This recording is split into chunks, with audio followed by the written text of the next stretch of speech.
Welcome to The Explainer. Today we're diving into the history of art. And this isn't some quiet, stuffy story. It's a tale packed with rebellion, brand new ideas, and just constant radical change. Okay, so let's start with a question.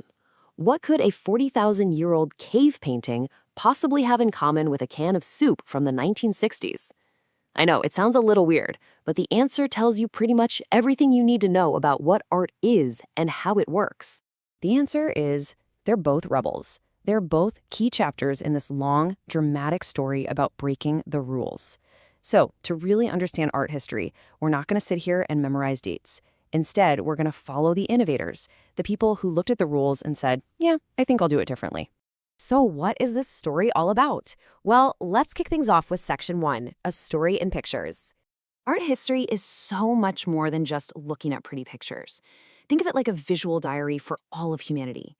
It's a record of our values, our beliefs, our technology, our biggest ideas, all captured without a single word. All right, any story about breaking rules has to start with, well, the rules.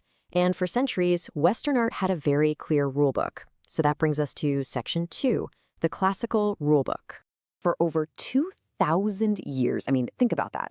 From the sculptors in ancient Greece all the way to the masters of the Renaissance, the goal was basically the same: capture reality as perfectly as you possibly can.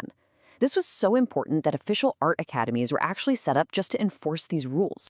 And the crucial point here is that artists like Leonardo da Vinci and Michelangelo, they absolutely mastered this rulebook. Their work was all about incredible detail, ideal beauty, and these grand stories from history and myth.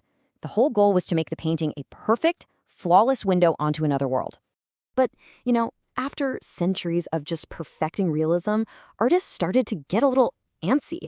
They started asking, okay, what's next? And this, my friends, is where things get really interesting. Section 3, Breaking the Mold. In the late 19th century, the Impressionists came along and just completely changed the game. Artists like Claude Monet and Vincent van Gogh basically argued that capturing the feeling of a moment, the way the light hits the water, the blur of a train, was way more important than a photorealistic copy. They made their brushstrokes visible, and they actually took their canvases outside to paint. It was a revolution. This idea of putting your own personal, emotional experience first, well, it just opened the floodgates for all of modern art. That perfect window to the world was shattered. Now, artists were free to paint what they felt, not just what they saw. So if you don't have to paint realistically anymore, what do you have to paint? Well, the next domino to fall was the idea of form itself. This is where artists like Pablo Picasso come in, literally breaking down people and objects into geometric planes. Then you get pioneers like Wassily Kandinsky who took it even further, arguing that colors and shapes alone could express deep spiritual ideas without looking like anything from the real world. Suddenly, art wasn't just a window anymore. It could be an object in its own right, a pure expression of an idea or an emotion. So, once artists broke the rules of realism and form, they started to question the biggest, most fundamental rule of all. What even is art? And this is where, in Section 4, art questions everything. So, emerging from the absolute chaos and disillusionment of World War I, the Dada movement basically wanted to tear down every single artistic and cultural idea that existed. They saw a world that had gone completely mad, and they decided art should reflect that same absurdity. And what's really fascinating here is how one simple, everyday object forced the entire art world to completely rethink everything it thought it knew.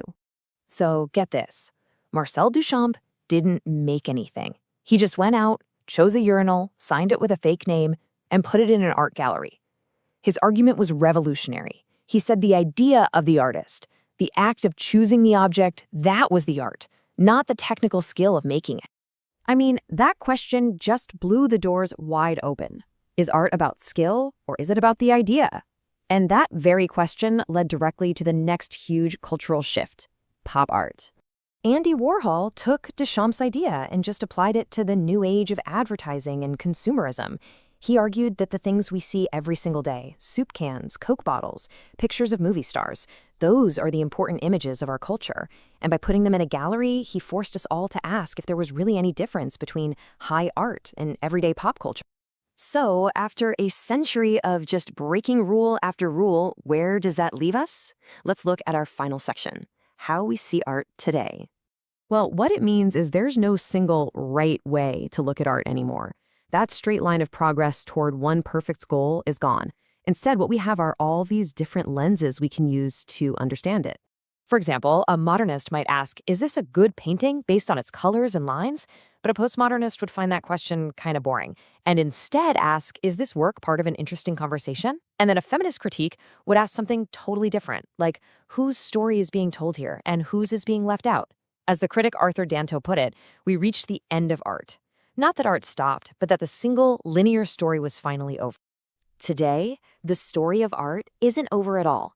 In fact, it's just become a story that everyone can finally join.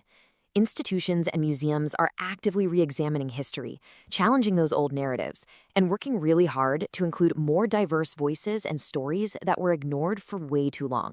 So from a cave wall to a soup can and way beyond, the only constant in art has always been change.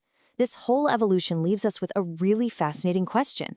The story of art is about breaking rules. What rule will be broken next?